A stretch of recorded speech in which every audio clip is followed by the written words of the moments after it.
Hello and welcome to the finals here of Australian Eternal Weekend, then the legacy portion of it. We are in for an exciting show of Jacob Dunn on Sneak and Show versus Jake Sims on Lands. And this is being brought to you by Graham King and Stephen Stamopoulos, I should mention as well. So we've got Team Saltmine in the booth and CBR in play. Quite a shock to us. Normally it's a Melbourne victory, but it's absolutely going to be a Canberra victory. We see both repping CBR MTG. Actually very interesting, Jacob had one loss over the course of the Swiss rounds, and that was to Jake on land. So a little bit of a grudge match that we've got going on here as well. And Jacob being obviously the king of the hill, as it says. This matchup, though, for Jake... We've had some it's better one of those ones. matchups. So in terms of stemming off creature damage, one of the main ways that Lands likes to do that is with its Glacial Chasm. Now, that doesn't actually stop his opponent from attacking, so we can still get in there with the Emrakul and make Jake sacrifice his 6 lands, even if he is taking 0 damage off that. So that's a little bit bad, and then post-board we've got stuff like Blood Moons to back it up as well. With that said, a fast combo out of Jake and swinging with the 2020 may still put him in the lead. So we'll see how this goes exactly. Yeah, there's definitely a few draws we can see from Sneak Show. He ends up with, how many cantrips is he playing? He's got 4 Ponder, 4 Brainstorm, 4 Preordain. So he can just cantrip to cantrip. He's got a lot of fast mana in Simian Spirit Guides and the Lotus Petal. So there's definitely an avenue. So the Simian Spirit Guides being there is a little bit interesting. It's not the traditional route to go, but apparently he just thinks that extra acceleration is worth it. So going for the turn 1. Yeah, and we expected a lot of Death and Taxes, and even though it ended up being, I think, 0 Death and Taxes. I didn't see any in the room myself. Just Maverick, which we saw in the quarterfinals, so to push through it now, and obviously it can get through some of the taxing effects that we'll see from Jake post-sideboard. Yeah. Anyway, it looks Jacob like will be on the... ready to go. Jake scries and so does Jacob, so both 6 plays on both Mulligan sides. 6, yep. And what's in Jacob's hand? There's a Cantrip, a Force Wheel. Yeah, so we've got a Ponder, a Force of Will, a few cards that he's hiding away there. Leads off on, I would guess, the Ponder, but we'll see how it goes. It's interesting to see Jake's on the Ghost Quarter plan, not the Richardon port, so there is a world, albeit unlikely, that Jake can run Jacob... Wow, 2 J's again. First it was Jesse and Jacob, now it's Jake and Jacob. So, so Sim and Dunn, maybe we'll do that. Dim Sim. Sounds right. So we've got a Volcanic Island, plays Ponder, and just deliberating on exactly what there is there. That bottom card looks like it is a Judge Foil Grizzlebrand, so getting right in there. Did Jacob draw off his Ponder? He did. Yeah. He put 2 cards back. Okay, sure. So we see a turn 1 Tiger and probably a gamble for a... Mox Diamond. Mox That's Diamond. not bad. We've got a couple of Grove of the Burn Willows, not the most relevant in this matchup. Gets rid of a Ghost Quarter there. So pitches it goes to Mox Diamond. Yes, and the that's gamble. the Innistrad version, and maybe we're seeing a Life from the Loam here. I'm going to see a Force Will on the gamble. Okay. So stopping the engine lands, obviously a deck that works with the Life from the Loam engine. You put lands into your bin, get them back with Life from the Loam, repeat, rinse, all the things. Draw 3 cards a turn, theoretically. Yeah, so that's the kind of prison angle that the lands deck likes to take. The other angle that we're going to see it attacking on is that it's got the Thespian Stage Dark Depths combo, so that allows you to tap 2 manas to use Thespian Stage to copy your Dark Depths. With the Legend rule, one of them disappears, and then you've got a Dark Depths land with 0 counters on it, which you use to make a 20/20. On the other side of the page, we have Jacob Dunn, who is playing Sneak and Show. The name of the deck comes from the 2 cards, Show and Tell and Sneak Attack, as you would know. Show and Tell allowing you to both players to put a creature into play, and Sneak Attack allowing just Jacob to put a creature into play, but he needs to sacrifice it at end of turn. And giving it haste, obviously. Absolutely. And just with the power of the cards that they choose, which is Emrakul, the Aeon's Torn, and Grizzlebrand, even having one of them hit usually spells game over. Jacob's going up to 4 mana here, so I'd expect to see a sneak attack here. Let's just see what happens though. Yeah, Jake's got a hand of total whiffs. He's got a few groves and fetch lands, so 0 interaction from his end. Yep. Definitely a tough matchup for lands. Lands obviously great at punishing the control decks. Yep. So we've Horrible got against a the combo. sneak attack here. I don't think there's any main deck interaction. No. Just having a quick look through. No, It doesn't look like there is. If he played Golgari, He does have a Caracas, but you can still activate sneak attack a second time after that's happened. So again, as you talked about, the Emrakul pushing past through the interactions with the lands, Maze of Ith sure can untap the Emrakul, but he will be losing his entire board. That's right. So, as I said, I think I saw a Grizzlebrand before off Jacob's Ponder. I'm not sure if he's got an Emrakul there though. Well, if he puts into play, he can draw 14 quite comfortably. Or maybe he can't. 14 is a little bit risky, Yeah, just give him because the your punishing opponent is fire. known to have punishing fire possibly. No guts, no glory. Go for it. Right, so we're going to Okay. see a draw 7 from Jacob, paying Goes 7 down to life. 9. Okay. Looking- and looking there's for an an Emrakul Emrakul, at the so- very bottom card. Take 22. Well, probably take... And I'll expect we'll see an extra land here, an Emrakul and an attack. Yeah, so Jake's early acceleration hasn't Doesn't really... play the land. Interesting. Well, And that's activate okay. sneak attack the second time. So we can attack for 22. Obviously, Maze of Ith will probably hit the Grizzlebrand. Yep, and Jake just scoops them up there, Okay. writing on the wall. So, in terms of the next step, let's just have a look at the sideboards on either side. Do you want to go over what Jake's got on the land side of things? Sure, so we see a Choke, a Drop of Honey, a Kozilek's Return, 3 Crows and Grip, 4 Sphere Resistance, 1 Surgical Extraction, 3 Tireless Tracker, 1 Trinosphere. Okay.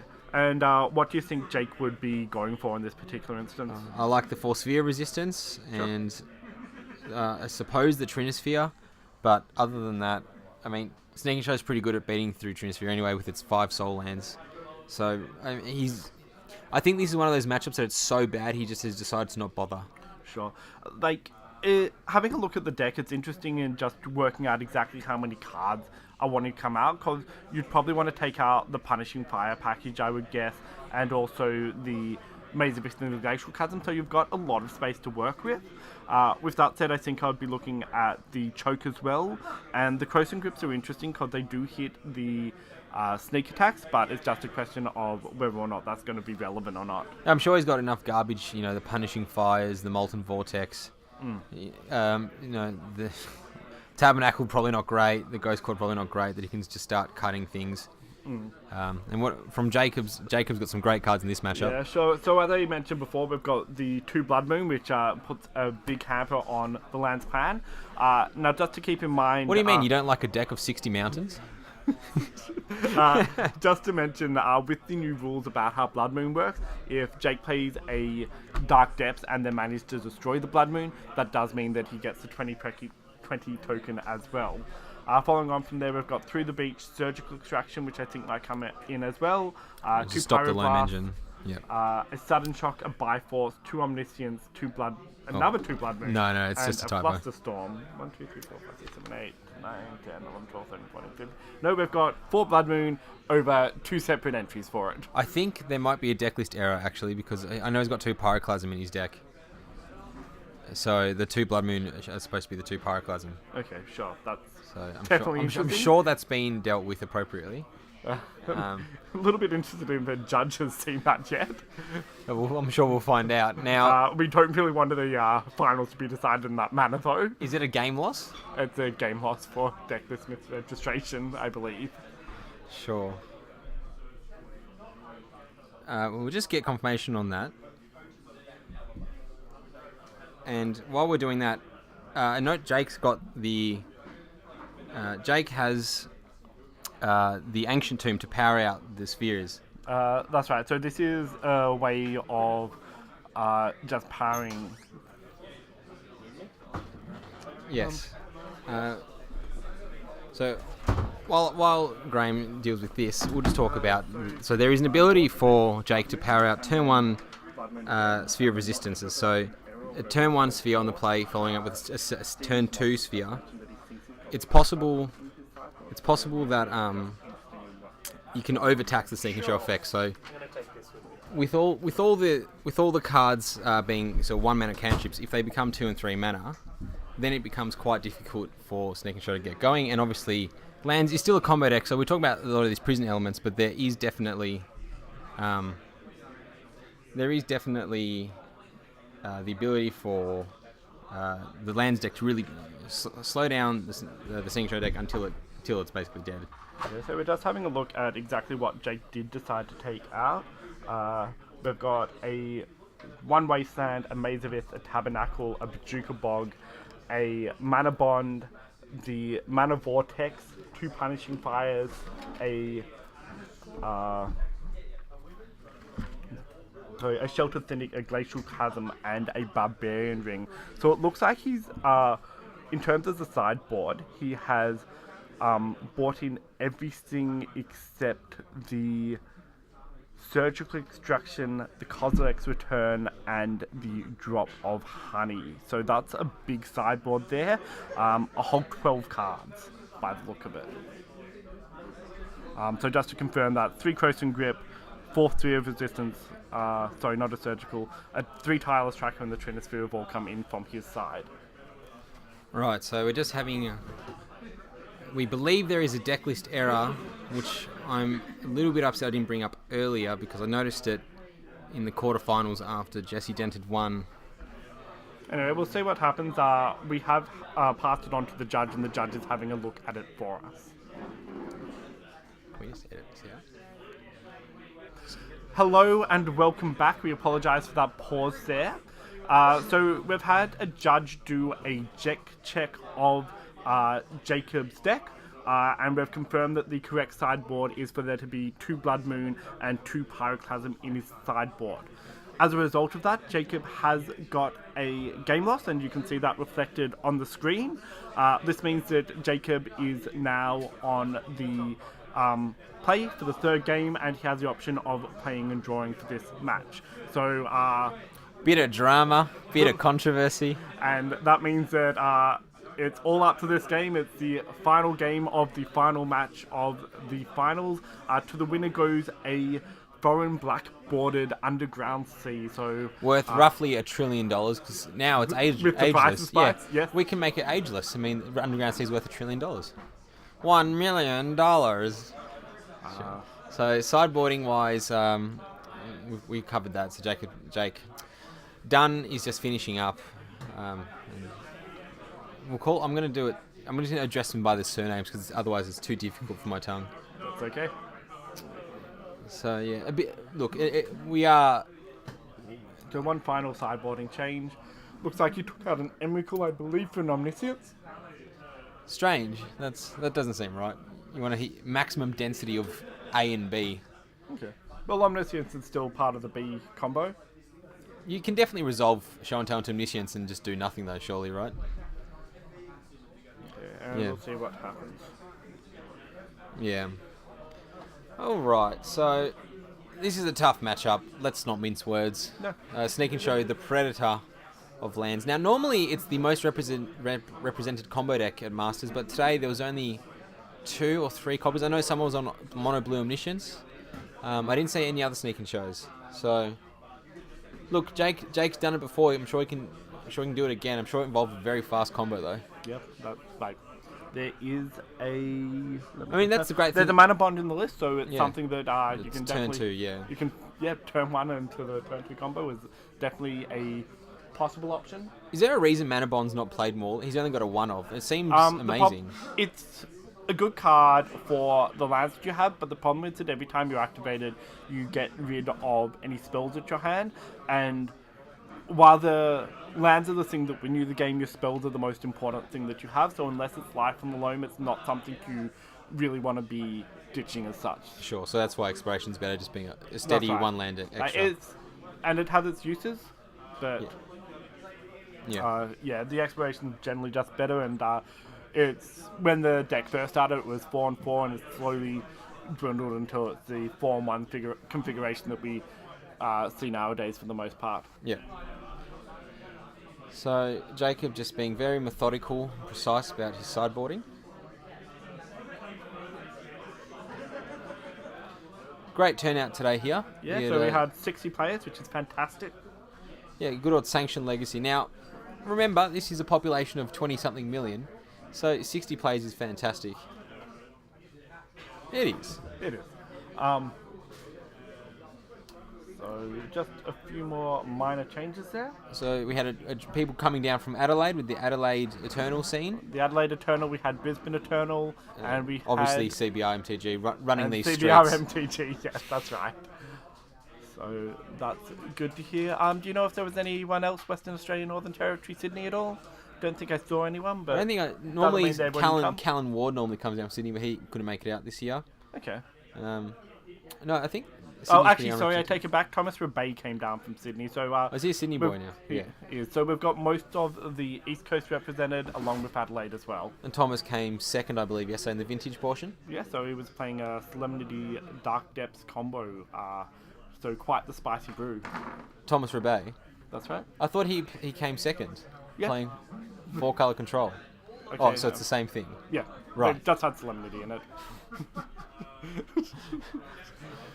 All right. Oh, that's how he main deck Containment Priest against Dredge. You'd think that'd be good enough, right? Okay. All right. So Jacob obviously on the play. Ancient Tomb, Lotus Petal, Show and Tell, See Ya. Probably the dream. We'll see how it goes. I mean, put in a mana bond. I'd be happy with that. Have we got to look at Jacob's hand? He's counted up twice. It is definitely 7. Doesn't want to get any other game rule violations. Okay, so we've got a Scalding Time, what's a double Grizzlebrand? Looks like Grizzlebrand, and there's a Volcanic Island.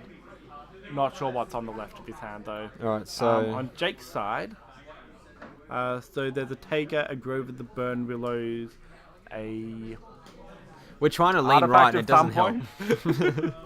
The angle is not changing despite what angle we try to lean to. It's like Mario Kart, if you think you lean more, the car will move further. Yeah, definitely. That's why they've got the motion sensors in the new one, because they've worked out that people did that. Alright, so Jake probably deciding whether he's going to keep the 7. He's either deciding on gotta go fast or gotta go prison. Obviously you want to go fast to prison, but can't have it all. Alright, so Jacob looks like he's got his... is this a scry or is this a... I think Jake's just deliberating. Okay, so there's an Ancient Tomb in there as well. There's a Sneak Attack. Well, that's good. So Ancient Tomb, Sneak Attack, Volk, Scalding Tarn, 2 more. And double Grizzlebrand. So I think one of the Grizzlebrands I saw before was actually the Tomb. Oh, okay. Everything's just so shiny, it makes it a bit hard to see on this camera, sorry. Okay, so Jacob's going to be... Jacob is going to mulligan and go back, and decides to check out the top couple.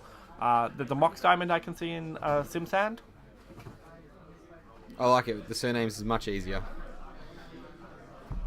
Alright, so Jake looks like he's keeping. Alright, so he's got a... That looks like a sphere... No. Is that a Trinosphere? These, I swear to God, we've got to ban these expeditions from competitive play. I never know what they are. I know what the on the very right. Jake, show us your hand. I know you can hear me from a mile away. Alright, so a couple cantrips, Omniscience. Alright, so there we go.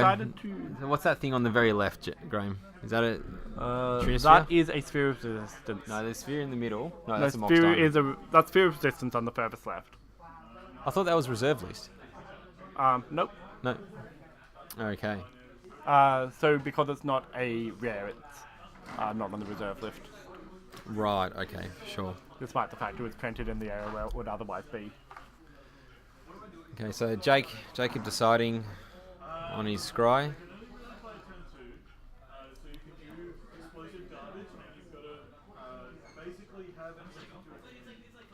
Right, so confirmation that is a sphere. Sure. So we've got Volcanic Island Ponder. And I think that's a tireless track at the far end of Jake's hand as well. So we're going on the aggro beatdown plan. So we can go turn 1 sphere from Jake. He does have the Mox Diamond and the sphere. That's right. So if you can follow that with a... He's kept on top, so... And there's a Force Wheel to pair with the...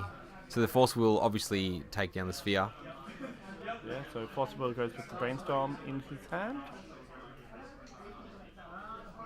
Jake just making a decision on exactly what the best option is. Decides to go with the fetch land. So Verdant Catacombs down to Jake, down to 19. And I would expect him to aggressively grab the basic here just to play around the chance that Jacob might have a Blood Moon, and that's what he decides to do. This ain't Jake's first rodeo. And then we're going to see Mox Diamond into Sphere, which I would expect to see Force, but we'll see what happens. I think Jacob's had Force Will in his opening hand every single time. I'm not going to complain about seeing that. So he gets rid of a Ghost Quarter and goes for the Sphere. Alright, so Jacob, he can either look. He knows he's got a Soul Land coming. That's an Ancient Tomb or City of Traders in this case. But the thing is, even with the Soul Land, he's wanting to get up to enough mana to cast a sneak attack at the moment, and that means that he's essentially looking for 5 mana and he's only got 4 in hand. Can I just say, an Emrakul at 3 mana or 4 mana is still a real good deal. It is, but he's still going to have to cantrip to get to those extra lands, and it's a little bit, just that little bit of extra effort is going to make it just harder for him to do. So Jacob pitches the Omniscience to the Force of Will. That's right. Untap. So what's he got in his hand? Got City of Traders, Grillibrand, Ancient Tomb, Sneak Attack. Jacob's had a real chance of being Wastelands out of this game. So that is... Oh, well, there's a Polluted Delta to make it a perfect Brainstorm.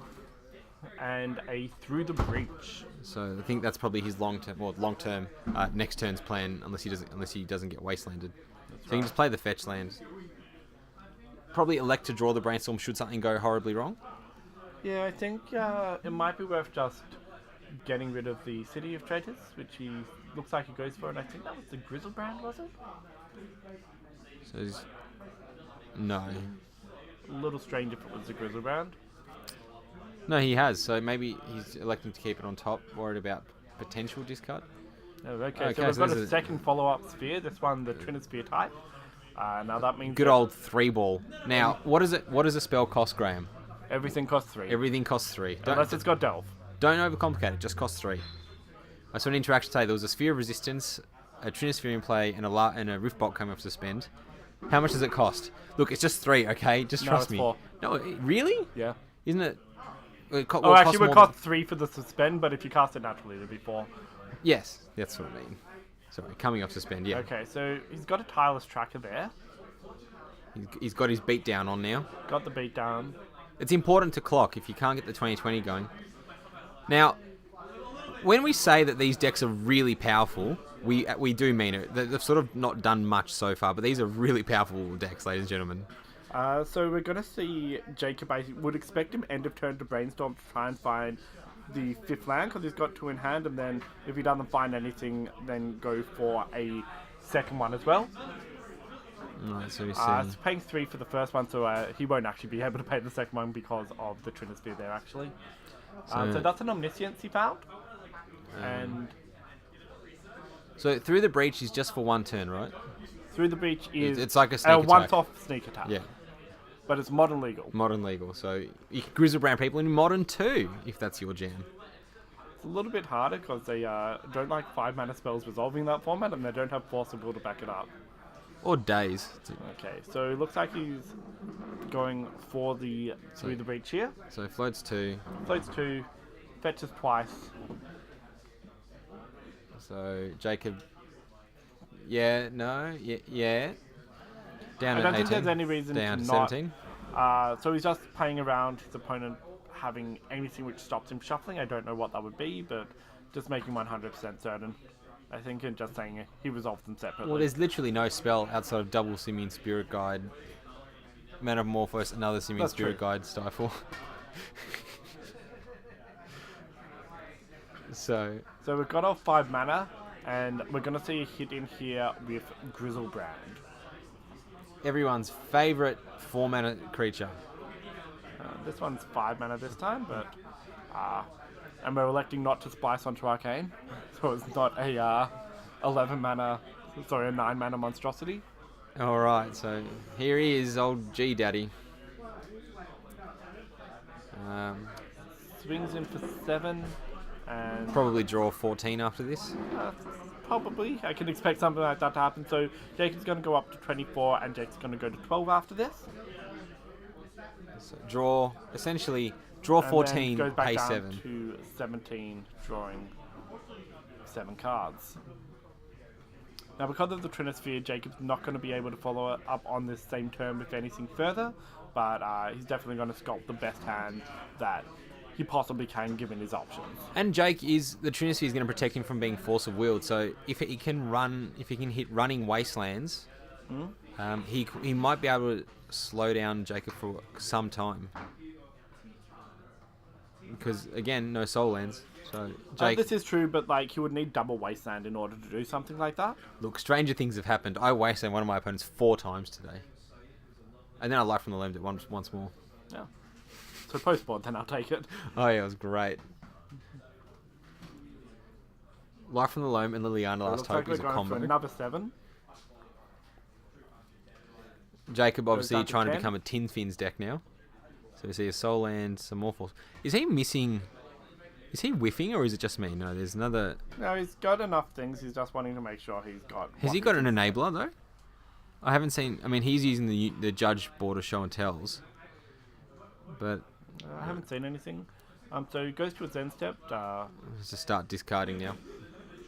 Then we'll discard Lands. 14 cards.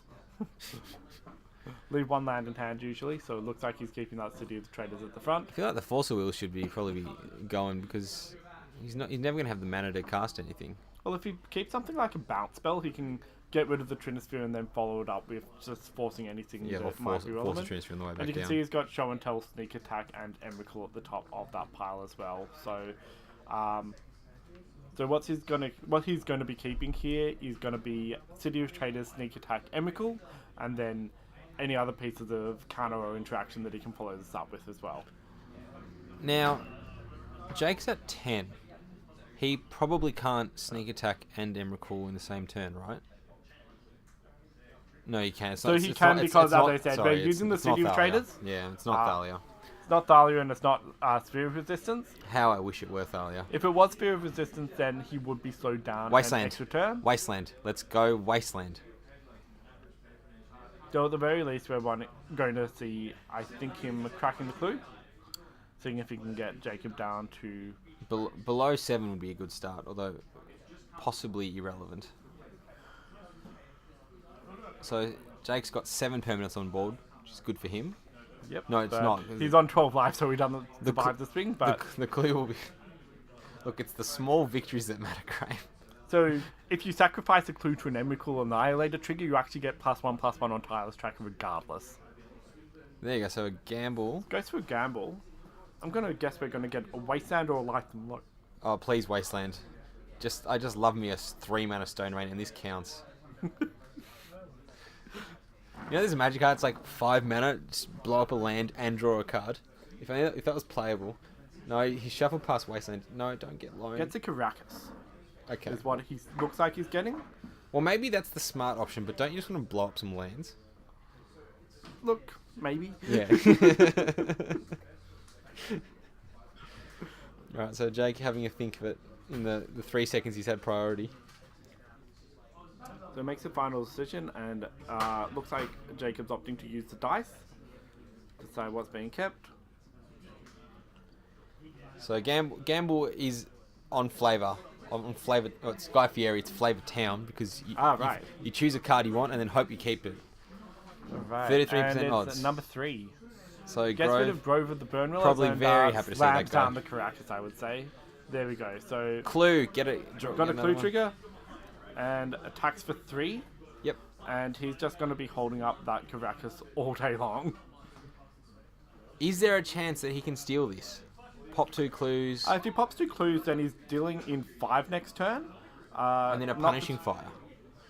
If he's got a punishing fire, that'd be interesting. I believe he took 2 Although of them that's out. show and tell, sneak attack, double Okay, so activate. he- Puts in the sneak attack Clue. and Pop- gets a pop- ghost quarter. Pop the clue. Okay. So if we go to combat, Then the trigger happens. so the trigger happens, sacrifice 3 clues, give +3/+3 to Tireless Tracker, bounce the Emrakul after the attack, and we've got a 6 power Tireless Tracker with Caracas still up. That sounds pretty good to me. When he just losing the swing back though? No. So then he plays one more land, cracks it, makes the Tireless Tracker into So a he's- 7/7. He has to rip the land. Well, no, it means that what Jacob's got to do is, because I think he's got a land in hand, what Jacob needs to do is then block with the Emrakul by activating Sneak Attack when Tireless Tracker swings in for 7, and I think that leaves Jacob with no other big creatures in hand. Doesn't look like... So we'll see if Jake sees this line. It's Yeah, I don't not think he- straightforward in any way, shape, or form. It is esoteric in the pure sense of esotericness. Okay, so he goes for the 3 tokens, and those 3 lands bounces the Emrakul. Surely he'd pop a And- clue. No, you don't pop them, you sacrifice them to sure. the Emrakul, and the Tireless Tracker gets +3/+3. Why? Because they get sacrificed. Because they get sacrificed. Right. So I missed the bloody line. And I just explaining explained to it to you. Well, I never said I was intelligent. And it looks like Jake has missed that trigger. Or maybe he's just getting dice. No, because he had the dice on the Trinosphere already. We'll just see exactly how the trigger is worded. Because he may not be able to... It might just be that he's missed a beneficial trigger and has lost the game because of it. Oh, don't say it ain't so. I mean, he had to peel a land, right? Whenever you sacrifice a clue, put a +1. Yeah, that's not a May effect. But it's a beneficial trigger, so Jake just misses out. So you can theoretically... So attacks into the Emrakul, Emrakul goes into graveyard, and everything shuffles up. And then we'll just have to see exactly what Jacob has left in his hand after this, because I think he's down to about 2 cards there. Crows and Grip would be pretty funny. Albeit useless. Because I think he's got another sneak attack in hand.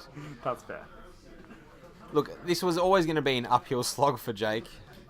Try plays an exploration out of his hand, getting the permanent count back up again. All about having as much priority on the screen as possible. Okay. Because he knows what's coming. His opponent just drew 14 cards. If you can't win after drawing 14 cards, you probably should not. You should cartwheel yourself out of competitive Magic. Okay, so had the second Emrakul already. Here we go.